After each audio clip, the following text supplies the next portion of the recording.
Hello, and welcome to The Mind of a Therapist, a podcast where we interview psychotherapists and helping professionals what they are passionate about in order to provide you with messages of encouragement and hope. The Mind of a Therapist is sponsored by Psychological Counseling Services, PCS, Healing Hearts and Transforming Lives. Please look into our intensive program at pcsintensive.com. I am Dr. Marcus Earle, the Clinical Director of PCS. Each episode will be hosted by me or another PCS therapist. Please enjoy the following discussion. Hello, I'm Dr. Marcus Earle, your host today for Mind of a Therapist, and I'm sitting across from Kari. Hello. How about if you'd introduce yourself to the audience? My name is Dr. Kari Johnson, and I have my doctorate in psychology, and I'm also a board-certified music therapist. Yeah, I love hearing that because that's such a unique quality. So, Kari, what drew you into this field? So I'm going to kind of blame my parents originally. My mom was a nurse. My dad was a civil engineer. So I grew up very much in the place of caretaking and being around that. And my dad was much more of the master puzzle person, right? He was very, very good at putting together puzzles. That was our jam we did together. You know, I always kind of was in that healthcare type of environment. Always being around my mom and all of her friends and probably knowing things at an early age I probably shouldn't have known. However, it made me be more aware of certain things. And, I'm kind of the observer on the outside. I like to put the puzzle pieces together and kind of have an understanding for myself. But I wasn't planning on going into my doctorate. That wasn't on the radar when I first went to college. I found music therapy because, love of music. I started playing when I was 4, and, adding into my want to, connect with other people and to be helpful and, not have to do certain things that other professions at that point were doing. And then heard about music therapy, and I was like, perfect. Right. Combining in that counseling piece along with the music was just mind blowing to me that was even an option. So went and did my undergrad, got licensed and all of that business, and then went a different route where I ended up at the state hospital working there for 11 years and working primarily forensics and a whole different world. And then suddenly after 11 years, it was like, let's make a switch. So then decided to go and get my doctorate. Yeah. Very blessed and thankful that I did. I think it's definitely the direction that I needed to go. And it was a hard decision to make that choice, but also grateful to have a degree that kind of encompasses all of me, which is pretty cool. It's there's so many things that are kind of dichotomies for me. So music therapy, and I do forensic work. I mean, really artsy, really structured, which is part of the wonderful qualities about you is you have this pretty broad or very broad perspective on things and just way of functioning with people, which is great. I do kind of have a unique journey in that. And I also think that it all works, even in the structure of forensics, being able to bring in more of that creative piece, really allowed for healing and growth within a population that might not see that so much. Yes. So, plus I can be very structured when I need to. Great. I always like to, but okay. No, it's good to have balance with that, or at least the potential to do it when we need to. Absolutely. Yeah, and that reminds me of when I was doing forensic work, if you just kept it very structured, that wasn't as humane as we could be with people. Yeah. And it's such a difficult process to begin with. Right. So I think especially in like a society that, kind of expects that type of structure and humanity and recognizing the fact that, almost anybody could be in that type of a situation, depending upon, mental health stuff that's aware of or on. We never know what things are going to look like in the future. Right. And really allowing that place of not just focusing on behaviors, looking up underneath as to why. Yeah. That's my biggest goal is like, what's the why? Yeah, that's awesome. So what are you enjoying most about the work at this point? Which work? Let's keep it to the therapy work. Therapy work. What do I enjoy most? I enjoy, being given the privilege to sit across from somebody and be that safe person for them and just, be able to sit in the ick and, normalize things and, walk through that with somebody. So that's one of the biggest reason as to why I stay doing this and just the opportunity to be able to be that person for someone and just have a safe place to fall apart if we need to, or have a safe place to talk about the things that other people can't hold for you. And just,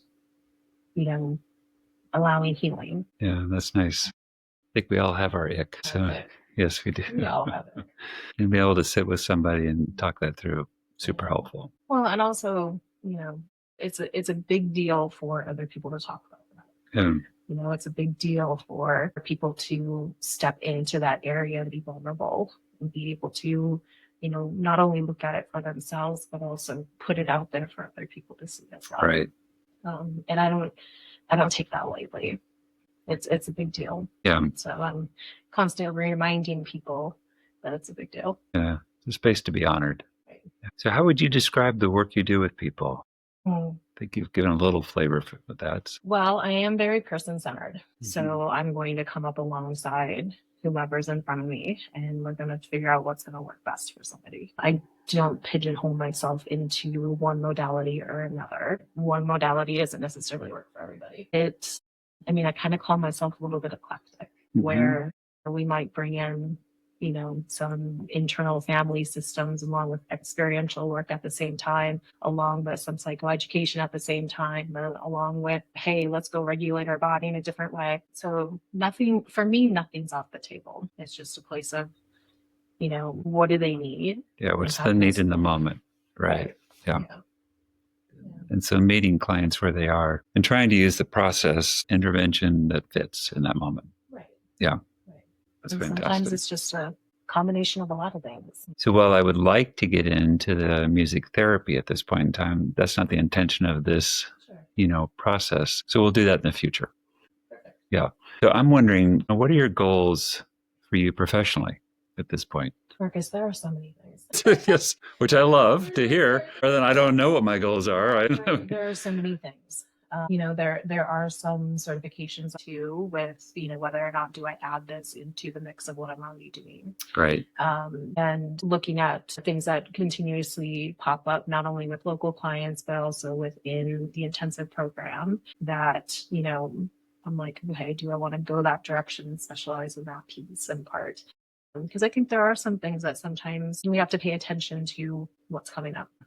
So I do have quite a few things on my radar, not only when it comes to certifications and like expanding my education and knowledge, but I also really want to get back into like mentoring and supervising and presenting education piece as well. Great. All of that's in my history, and I'm going to shift things a little bit and make sure that I'm tapping into that piece as well. Thinking about other things that I want to do.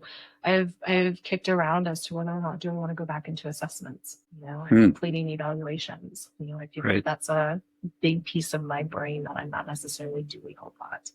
Even though I do bring that into, regular sessions as well, because I need to, bring in not only what our body and our brain is doing, but also what our history is doing, as well as, hormonally what's doing, I kind of capture that whole picture. Yeah, we're back to puzzles. It's putting the pieces together. It is. And that is so much how your mind works, is pulling that together. I've experienced that with you, which is marvelous. It is. Something I've learned to embrace. Yes. Hasn't always been something to embrace. No, I know those. We sometimes push away things out of reactivity, which I've done a lot of. You're not alone. Yeah, no, I'm excited about those things because that keeps you more diverse, which I think is important for you, and keeps the mind working in different ways. That's helpful, really helpful. It's been important for me too, is to not just be single-minded, is to keep a bunch of things up that keeps me growing. Right.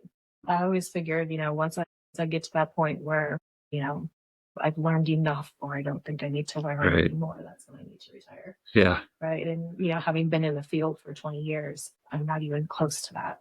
Yes. Me coming here to PCS opened up a whole different door and avenue that was not on my radar. Yeah. So, I'm constantly shifting and adjusting and growing and, navigating things is very much something that I need. Yeah.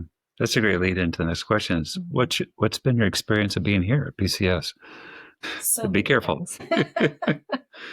So I think my experience here at PCS it's been a lot, in all honesty. I've been here for about 3.5 years. And, I started here with my postdoc. I had no idea what I was getting myself into. And you didn't prepare me that. I did not. I was going to say that.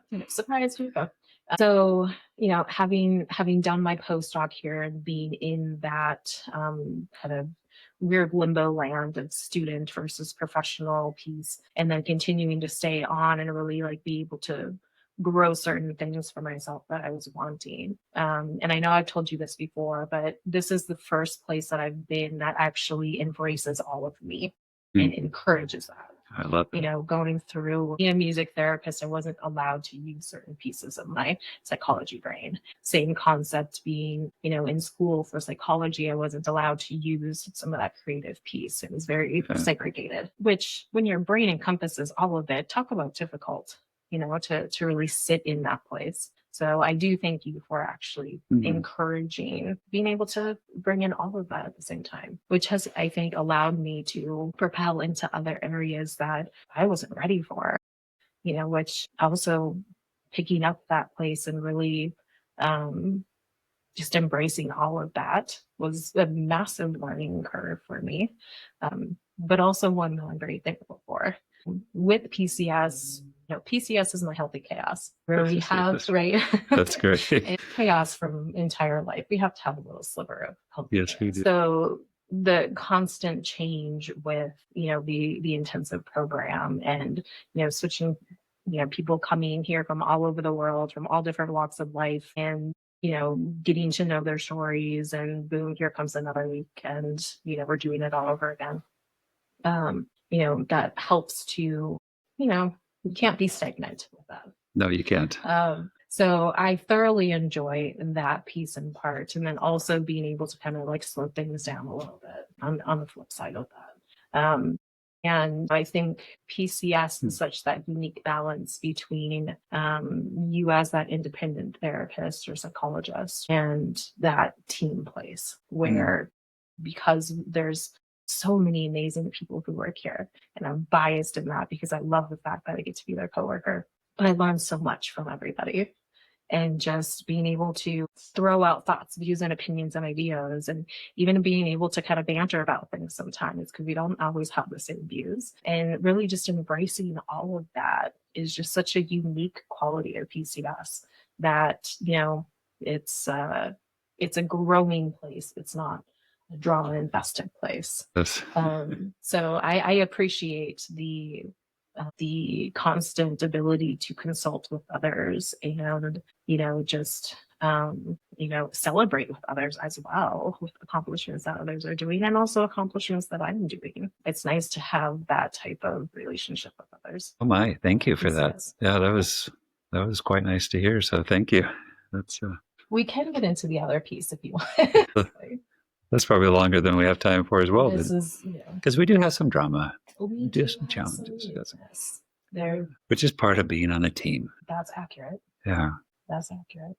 Well, thank you, Kari. It's really nice sitting across from you as usual. Yeah. Now we'll get on to the rest of our day. Have a great day. All right. Thanks, Kari. Bye. Bye. Please press the subscribe button, as well as rating and providing a review of our podcast. This helps others to connect with what you have been hearing. If you have any questions, please contact us at themindofatherapist@gmail.com. These questions will be kept anonymous. I want to thank Eric Price for the wonderful music you hear in this podcast. Additionally, this podcast was created to provide accurate and authoritative information on the subject matter. Although we are interviewing licensed therapists, they are not your therapist.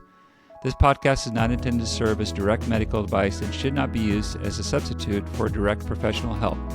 It is given with the understanding that neither the host, publisher, guest, or PCS are rendering legal, medical, or clinical professional information. If you need a professional, we encourage you to find one. Visit Psychology Today to find a licensed clinician near you.